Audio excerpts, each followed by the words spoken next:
বাংলাদেশ ক্রিকেটের স্মরণীয় অনেক মুহূর্তের জন্ম হয়েছে মিরপুর শেরেবাংলা ক্রিকেট স্টেডিয়ামে। রেকর্ডে মোড়া এই ঐতিহাসিক ভেন্যু এবার হতে যাচ্ছে আরেকটি বিশেষ অধ্যায়ের সাক্ষী, মুশফিকুর রহিমের ১০০তম এবং বিদায়ী test. Mister dependable Mushfiqur Rahim দীর্ঘ প্রায় ১.৫ দশকের আন্তর্জাতিক ক্রিকেট ক্যারিয়ারের ইতি টানবেন এই মিরপুরের পরিচিতি মাঠেই।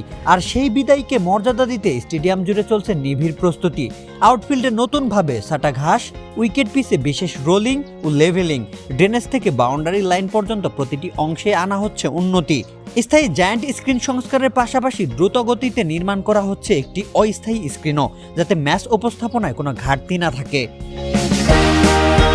মিরপুরের এই মাঠ ও উইকেটের সঙ্গে মুশফিকের সম্পর্কটা আলাদা।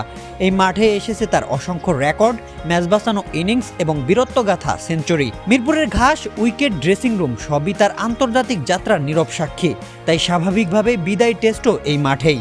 নিজের ক্রিকেট জীবনের সবচেয়ে চেনা এবং আপন মাঠেই সেইবারের মতো নামবেন মিস্টার ডিপেন্ডেবল।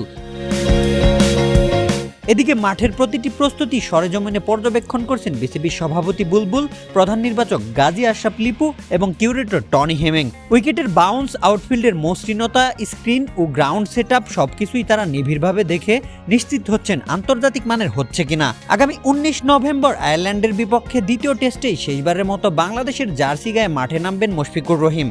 তার বিদায়কে কেন্দ্র করে নতুন রূপে সেজে উঠেছে শেরেবাংলা ক্রিকেট স্টেডিয়াম। সব মিলে মুশফিকের ১০০তম এবং বিদায়ী টেস্টকে ঘিরে নতুন আবহে ফিরে এসেছে শেরেবাংলা স্টেডিয়াম, যেখানে আবারও লেখা হতে যাচ্ছে বাংলাদেশ ক্রিকেট ইতিহাসের নতুন আরও এক লাইন। রোশন মনির, আলটিমেট স্পোর্টস।